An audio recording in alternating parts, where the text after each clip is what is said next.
तो पिछले एपिसोड में हमने देखा था कि कैसे क्लेन और एलिसिया पर कुछ डाकुओं ने हमला कर दिया था और वो अभी पकड़कर कहीं इन्हें गाड़ी में बिठा कर ले जा रहे होते हैं, जहां क्लेन के बगल में कई अन्य कैदी बैठे होते हैं। यहाँ पर क्लेन बिल्कुल शांति से मुस्कुराते हुए बच्चे लूना को पकड़े हुए था, जिससे एलिसिया और भी ज्यादा अधिक चिंतित हो जाती है क्योंकि उसे समझ नहीं आता कि चल क्या रहा है। वो देखती है कि लूना सो रहा है और क्लेन से पूछती है कि उसने उसे कैसे शांत किया, क्योंकि अभी कुछ देर पहले तो वो बहुत रो रहा होता है। क्लेन कहता है कि लूना कुछ समय पहले तक रो रहा था, लेकिन अब सब कुछ ठीक है क्योंकि ये ट्रैवल काफी शांतिपूर्वक है। एलिसिया बाकी कैदियों के बीच से होकर क्लेन के करीब आती है और उससे फुसफुसाकर पूछती है कि वो जो अब तक का सबसे शक्तिशाली डीमन किंग रहा है, वो अपनी मर्जी से कैसे पकड़ा गया। एलिसिया को लगता है कि अपनी शक्ल बदलने से क्लेन की शक्ति भी कम हो गई है और यही वजह है कि उसे एक ही बार में बेहोश कर दिया गया था। क्लेन कहता है कि उसका अनुमान बिल्कुल सही है, लेकिन पूरी तरह से सही नहीं है। वो समझाता है कि जैसे उसने अपनी शक्ल बदली,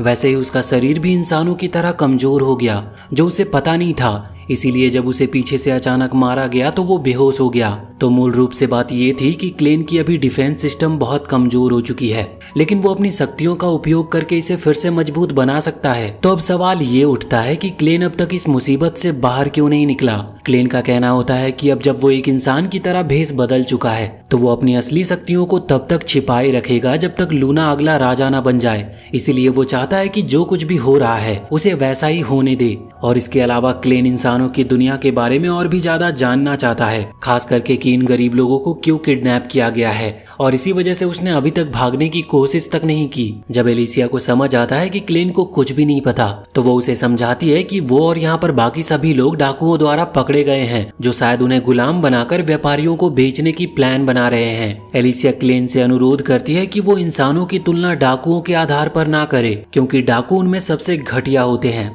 थोड़ी ही देर बाद गाड़ी डाकुओं के अड्डे पर पहुंचती है और कैदियों को दो समूह में बांट दिया जाता है, एक पुरुषों के लिए और दूसरा महिलाओं और बच्चों के लिए। तभी एक कैदी भागने की कोशिश करता और डाकू अधिकारी डार्न मुस्कुराता है, क्योंकि उसे पता है कि ये बेवकूफ खुद की मौत को बुला रहा है। और वास्तव में कुछ ही सेकंड बाद एक और डाकू उस भागते हुए कैदी पर चाकू फेंकता है, जो उसकी पीठ में धंस जाती है और उसकी वहीं पर मौत हो जाती है।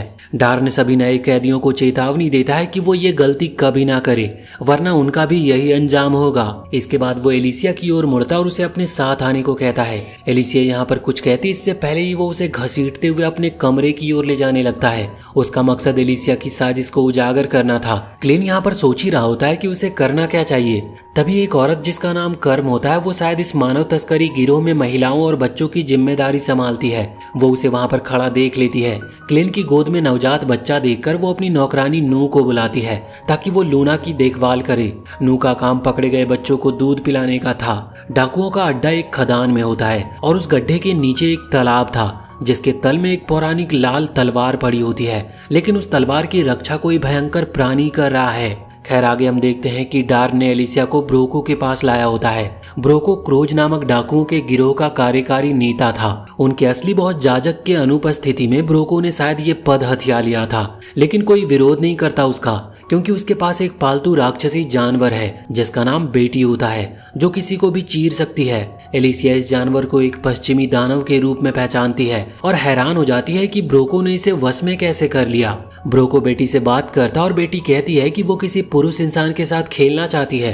तो ब्रोको उससे कहता है कि एलिसिया के साथ आए दो डाकुओं में से किसी एक को वो चुन ले, लेकिन उससे पहले वो एलिसिया को बताता है कि उसने उसे क्यों बुलाया है। डाकुओं के पास वो सभी जादुई क्रिस्टल है जो एलिसिया ने क्लेन के अड्डे से एकत्रित किए थे।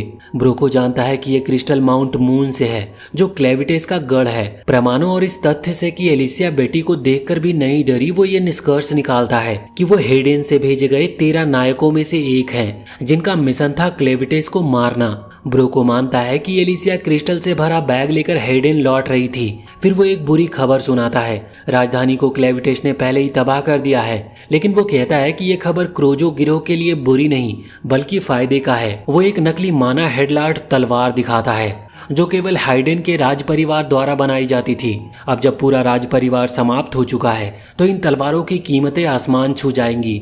लेकिन ब्रोको को और भी ज्यादा चाहिए था, क्योंकि वो असली प्योर हेडलार्ड तलवारें चाहता था, जो कि राजाओं द्वारा हीरोज को दी जाती थी। ब्रोको को पूरा यकीन है कि बाकी सारे हीरोज अब मर चुके हैं और एलिसिया अपने साथियों को छोड़कर भाग निकली है। वो उससे पूछता है कि उसकी और बाकी 12 हीरोज की तलवारें कहाँ पर हैं। जब एलिसिया जवाब देने से इनकार कर देती है तो ब्रोको डार्न और सैच को आदेश देता है कि वो एलिसिया को क्लेविटेस के अड्डे पर ले जाए ताकि वो खजाना ढूंढ सके।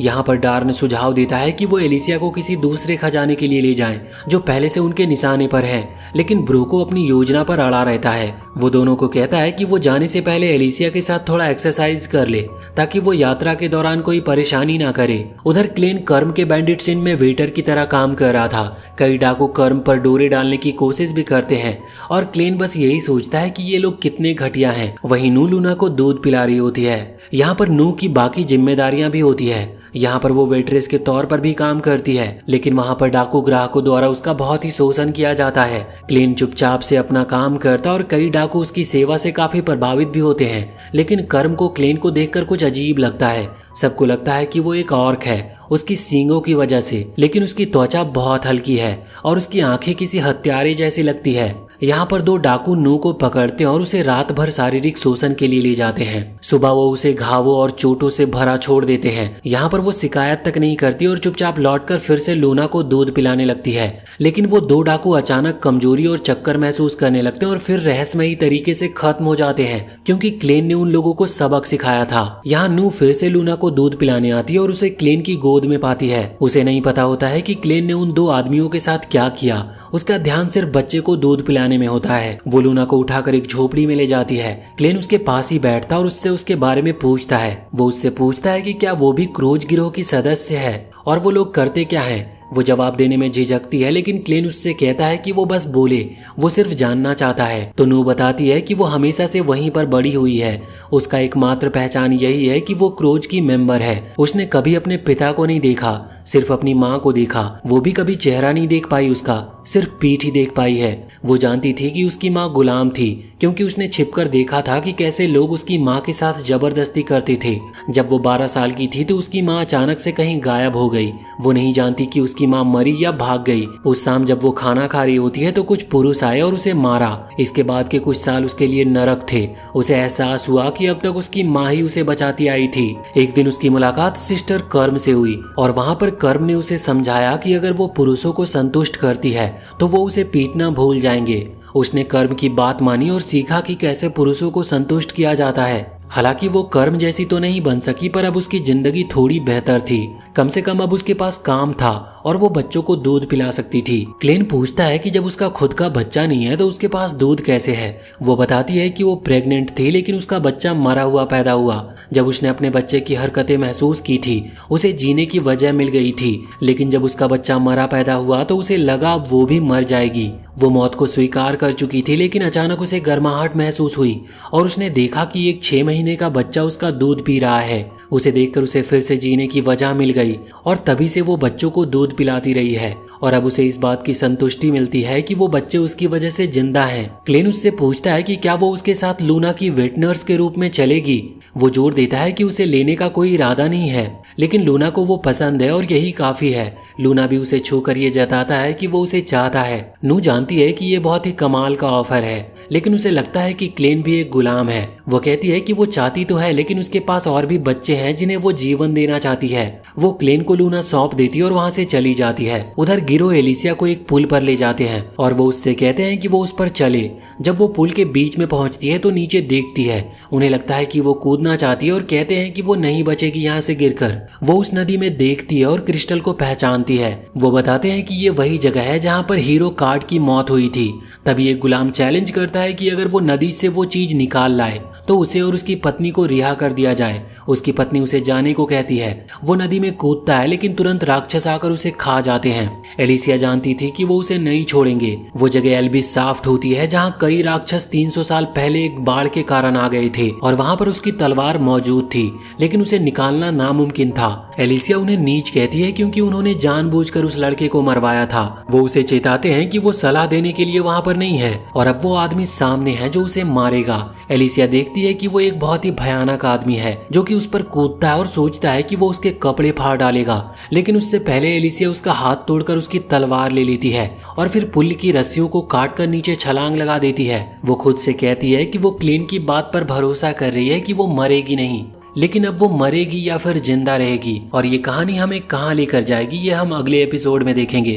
तो वीडियो अगर पसंद आई हो तो चैनल को सब्सक्राइब करके बेल आइकन जरूर दबा लें और कमेंट सेक्शन में हमें बताएं कि आपको ये कहानी कैसी लग रही है।